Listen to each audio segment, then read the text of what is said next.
Space, the final frontier. This is the Observer's Notebook, the official podcast of the Association of Lunar and Planetary Observers. Its mission to explore the solar system, to seek out new observations and data, to boldly go where no podcast has gone before. And now the host of the Observer's Notebook, Tim Robertson. Hello and welcome to episode 124 of the Observer's Notebook, the official podcast of the Association of Lunar and Planetary Observers. My name is Tim Robertson. I'm the host of the podcast and also the coordinator of the training program within the ALPO. Thanks for downloading and listening.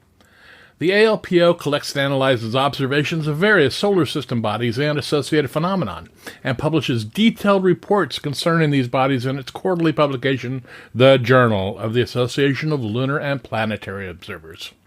This podcast depends upon donations from you, our listeners, to keep it going. If you enjoy what you hear, you can donate to it via Patreon. You can give as little as $1 a month. If you feel even more generous, for $5 you receive early access to the podcast. For a monthly donation of $10 you receive a copy of the Novice Observer's Handbook. And if you really like us, for $35 a month you receive producer credits on the podcast. You can help us out by going to www.patreon.com/observersnotebook. If you'd like to join the ALPO, membership begins at only $18 a year. And a reminder, it goes up to $24 after the first of the year. So if you want to join, now's the time. You can find out more at www.alpo-astronomy.org. And we're also on the Facebook. Just search for ALPO Astronomy. And yes, this here podcast also has a Facebook page as well, not to be left out. Just search for Observer's Notebook. And if you enjoy what you hear, please subscribe. That way you'll never miss any episodes of the Observer's Notebook. And now, Observer Trip Leader, I want to know a little bit more about it. Well, we're going to talk to Richard Schmude, the coordinator of the Jupiter section. In this, enjoy.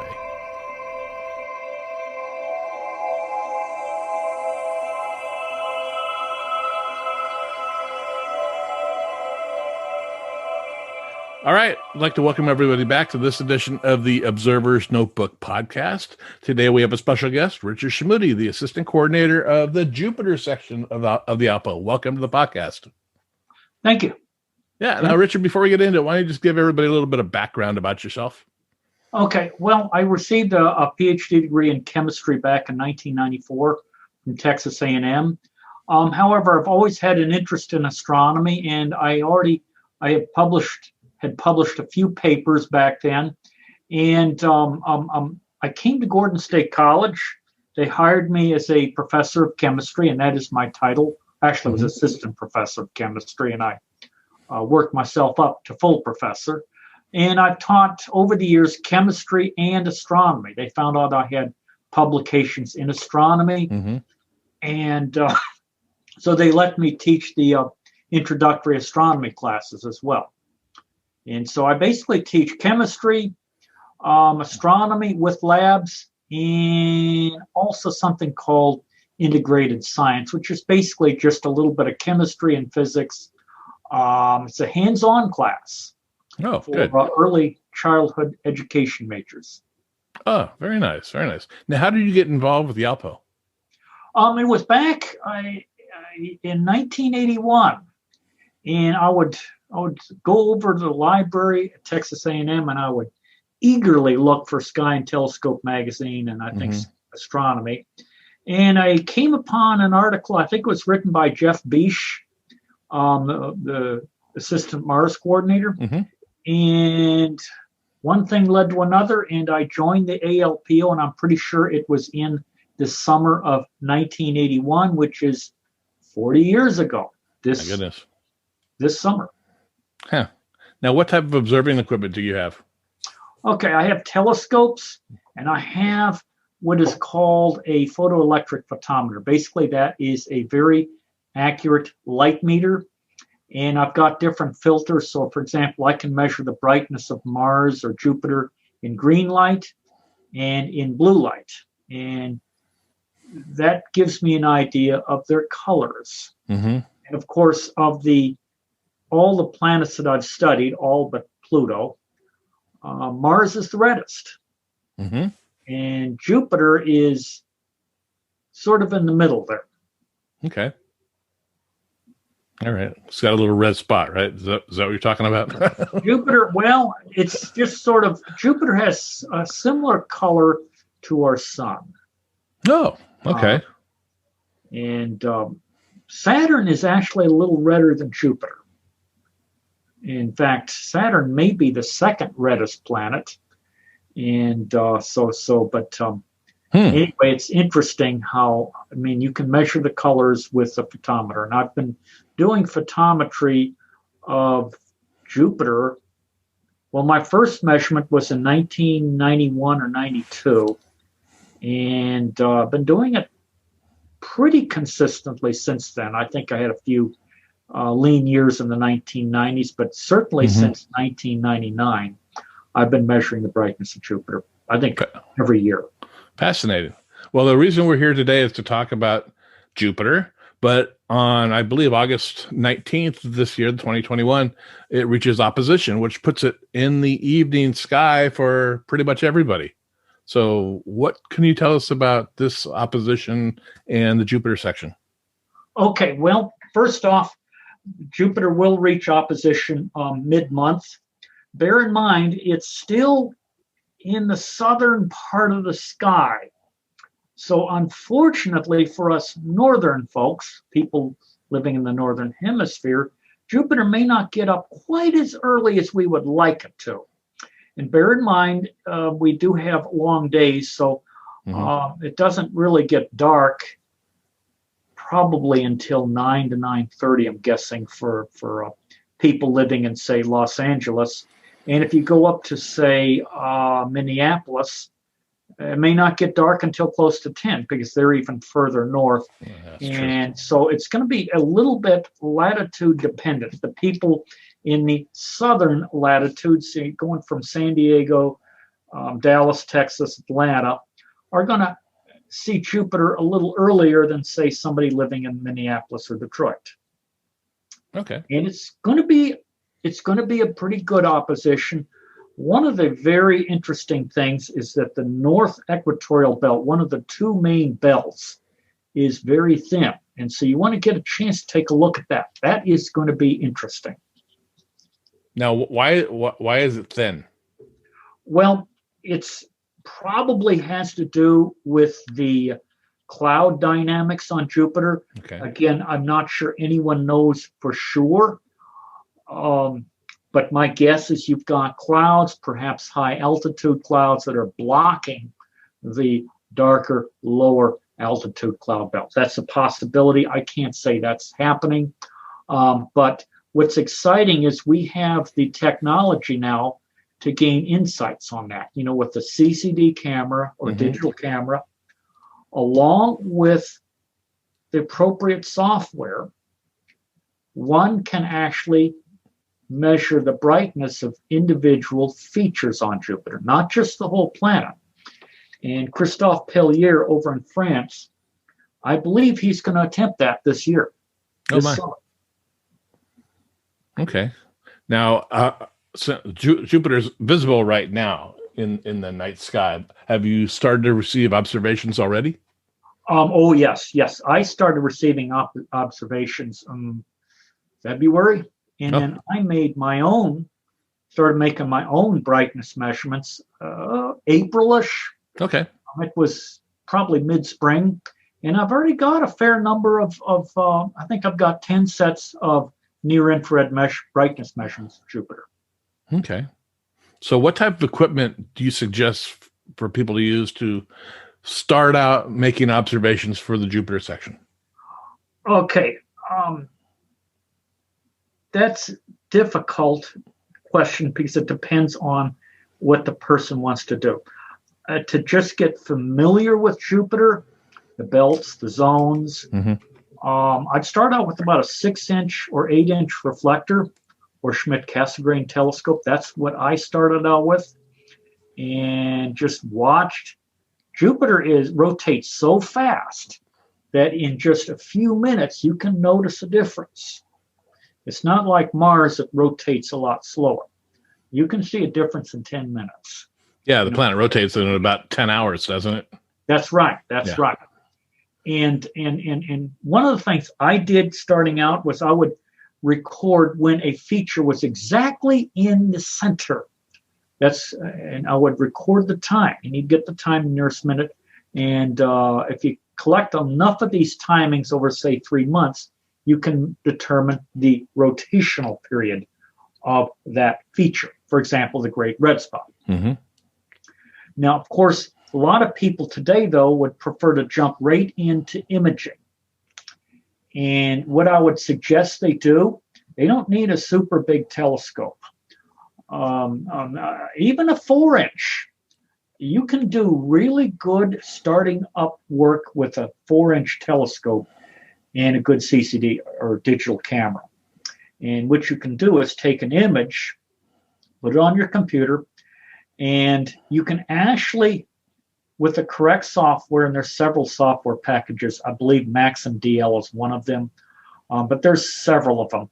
You can actually get brightness measurements of the main belts and zones. And this has almost not been done. And really, this is one of the things I really want to see happen. Okay. Now, what about visual observations? Visual, okay, well, I don't have too many people doing visual observations. One of the things I would like to see, I believe Brian Kudnick's been doing this. I've got somebody from Italy, I think, is doing it, is to estimate the what I call the intensity of the various features on a scale of 0 to 10. Okay. And what I do is I set a value of 0 for white and a value of 10 for black. So in other words, if a feature is sort of light gray, it might have an intensity of 4. Mm-hmm. If it's sort of a dark gray, it might have an intensity of 6 or 7. Yeah, in the ALPO training program, we call it the 0 to 10 grayscale. That's 0 to 10 grayscale. That's part of our training. Yes, very good. And it's the only problem with intensities is the BAA, the British Astronomical Association, and the Association of Lunar and Planetary Observers have opposite. In other words, for one, it's 0 is black and the other 0 is light. And I, in my reports, always call it light intensities. Okay. That way, I'm sort of telling the people of the British Astronomical Association, this is our scale. And actually, it was light. The term light intensity was proposed by a BAA member. So again, I like to kind of be on sync, especially with the BAA. They've been doing this for a long time, and they were formed in 1890. Wow. So they've got a speed by a few years. Let's put it that way. Well, we're coming up on 75 years, so that's yes, we'll be 75 years next March, I think. Yep, I believe so. Yeah. Now, what type of observing programs are within the Jupiter section? Okay, well, right now, again, people can come up with their own observing programs. You don't have to follow what everyone else is doing. The 3 main observing programs are, first off, brightness measurements. I'm basically the only one doing that right now. Okay. We've got imaging. Now, imaging is important because I can basically measure images and measure longitudes of different features and then determine rotational periods or drift rates for those features, and that's how fast they're moving. That's a program. I can also, from imaging, look for how ovals interact. For example, in 2019, there was a series of spots on the south equatorial belt that would come in near the Great Red Spot. And what happened was pieces of the Great Red Spot, little red pieces, would actually come off. They were called flakes. And very interesting. I'm not sure this has ever been observed before. It probably has happened before, but the thing is, we have such good images today compared to, say, 35 years ago. And a lot of these types of discoveries are made by amateur astronomers, too. Yes. In fact, occasionally an amateur or a couple of amateurs will image Jupiter at the same time, and they'll see a flash of light at the same time. And these are believed to be rocks from outer space approximately the size of a house hitting Jupiter. Wow. And of course, when something that big hits Jupiter, it creates a flash and a huge explosion on Jupiter. But of course, from Earth, we're going to see a flash. Yeah, one of the most remarkable things I ever saw through my telescope was years ago, ShoemakerLevy, when it slammed into Jupiter, and it left a bunch of little black dots across the face of Jupiter. It was pretty amazing to see live. That's right. Now, we didn't actually see the explosions. The only exception that I believe Galileo did see an explosion, but Galileo was a spacecraft that was on its way to Jupiter, and it was coming at a totally different angle than from Earth. And that's true. You can Google that if you want to. I think you can Google that on the computer. Show that up. Yeah. So you mentioned the North Equatorial Belt is dimmer than normal? It's thin. Thin. Okay, thin. What other features have changed with this apparition? Okay, keep an eye on the Great Red Spot. That seems to always be changing. And then other than that, this apparition, I would keep an eye on the satellites because they're undergoing mutual events. And if you can image a satellite as it is transiting Jupiter, that can be useful, particularly if you're using near-infrared light. I'm not sure we have, the Voyager spacecraft imaged the moons of Jupiter close up, but I don't know if we have any near-infrared light images. And of course, that would add something to what we know about the moons, if we can get that. Okay. So transiting as they pass across the front of the planet? Yes, as they cross in front of the planet. Yes, not behind. Right. Okay. So what are some of the significant things or discoveries that have been made by amateurs when it comes to Jupiter? Okay, well, first off, I think one of the biggest discoveries was back in 2009, probably about a 500 meter or 1,700 foot object slammed into Jupiter, creating a dark area that was discovered by Anthony Wesley over in Australia. Very important discovery there. I believe another big discovery has been this flaking event of the Great Red Spot. Now, this has just been in the last 2 years. Yeah, I don't remember hearing anything about that. That's interesting. Well, it's going to be in my 2018-2019 Jupiter report. Oh, okay. Hopefully that'll be out later this year. But that's a very significant event. I think that's much bigger than Oval BA turning orange. Now, another thing, and again, this may not be something new, but Oval BA has a very thin, dark ring in its interior. And I actually talk about this in, I think, my 2015, 2016 Jupiter report. And I think 16, 17 has been published too. But that's been persistent for a while now. So, and again, it's only the really high resolution images show that. Okay. But that's sort of interesting. Another thing that I think is, I point this out, I believe it's 2018, roughly, give or take a year. In methane band light, you can image the bright area around the south polar area and a bright area around the north polar area. And I believe it's the south polar area. That feature seems to change with Jupiter's seasons. Really? Yes, there's a correlation. And you can read it in my, I think it's 2017, 2018, but it may be 2018, 2019 report. And I'm not sure. I don't think the 2018-19 report has been published. But I feel that's an important correlation. And again, we need more data to really nail this down. But I have a feeling we have some seasonal changes taking place on Jupiter. And again, these methane bright clouds. They're high up in the atmosphere, so seasons are going to have a bigger effect on them. Okay. Now you mentioned published. I assume they're published in the Journal of the ALPO. Yes. Okay. Do you publish them anywhere else, or it's just there? For Jupiter, the only exception is the brightness measurements. Couple of, I believe, a professional astronomer, or a couple of professional astronomers, and myself have published some Jupiter brightness work. Okay. In Icarus, and I believe in one of the nature journals too. Okay.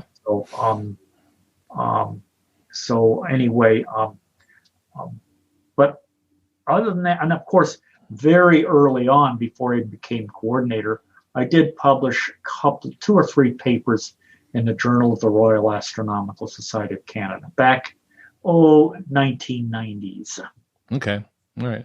But the Journal of the ALPO is where every section really publishes their report. So it's really a nice resource to see what's going on and what was observed in the past. Yes. And thankfully, or fortunately, we've got Jupiter reports going back continuously, every apparition since 1986. And, I know we've got some earlier reports in the 1960s, and maybe 1970s. So we've really got a good track record. These earlier Jupiter reports can be examined online. Just go to the ALPO website, and I think it's section galleries and then publications. Yeah. And you can examine those. They did a lot of good work even back in the 60s, but we've got the images. I mean, typical Jupiter apparition today, we've got over 1,000 high quality images, better than anything done in the 1960s. Yeah, I look at some of these images that we're publishing, and I'm just, I have to check myself to see if they're Hubble, if they're a spacecraft, or they're Damian Peach. I know it. Yeah. I mean, Damian Peach is amazing. Yes. And there's a few others too. Yes, there are. There's quite a few. Olavidi over in Thailand really does some good work as well. And even Clyde Foster in South Africa. Yes. He's so consistent too. Very good. Very good. So you've been involved with the Jupiter section for a number of years. What do you see? What would you like to see for the future of the Jupiter section? Okay. What I'd like to see is what I call disk resolved brightness measurements using digital cameras. We've been using the eye for a long time. Mm-hmm. That's actually technically a disk resolved brightness measurement. That's where you estimate the brightness of individual features and not the whole disk. But people have the cameras now, and I know there's people who've got great computer skills. Mm-hmm. Fortunately, I'm a little lacking in that area. I will admit that.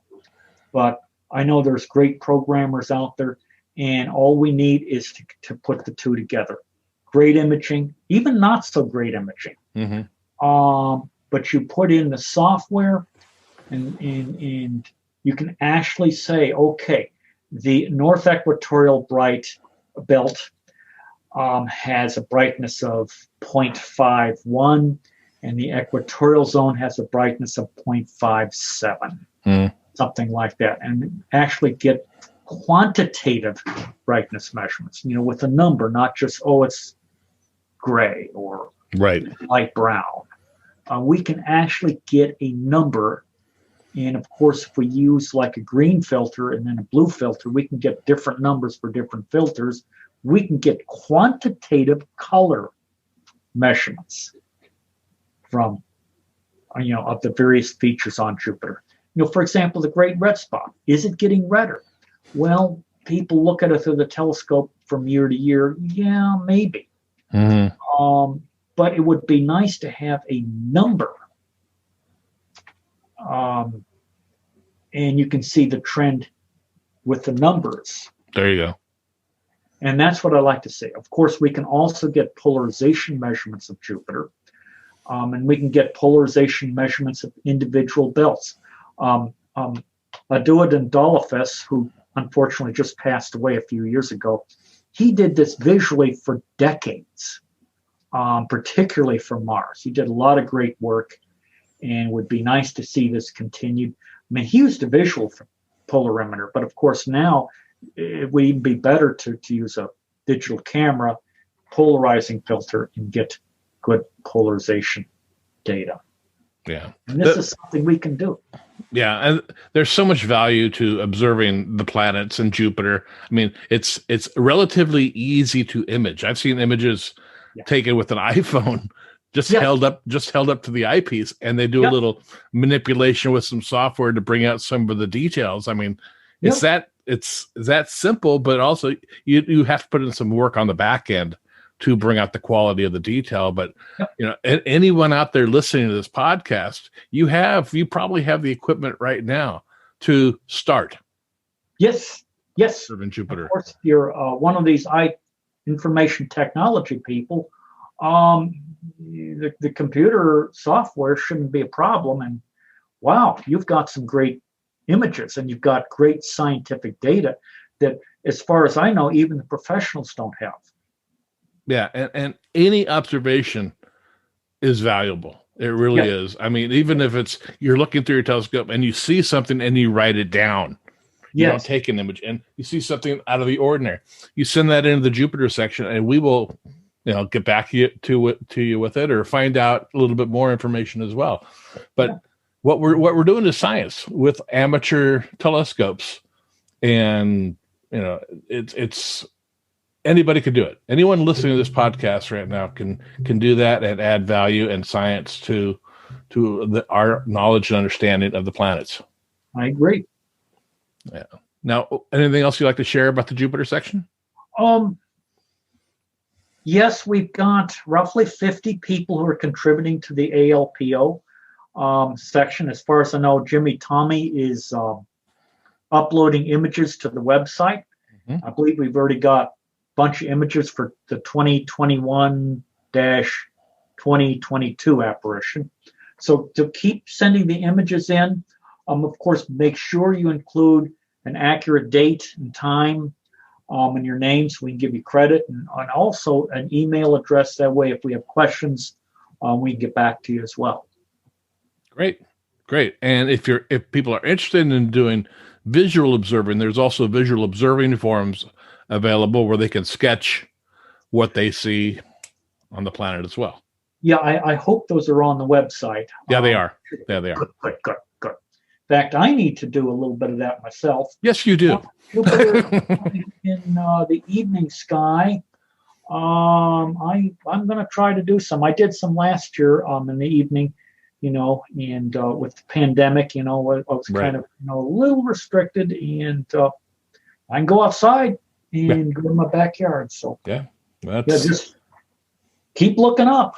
Yeah, keep up. That's good advice. Yeah, it's a good hobby to have, especially when you can't do anything else. That's right. Yeah. Well, Richard, I want to thank you for coming on the podcast today. Okay. You're welcome. My pleasure. All right. And we will be in touch. Thanks a lot. Okay, Tim.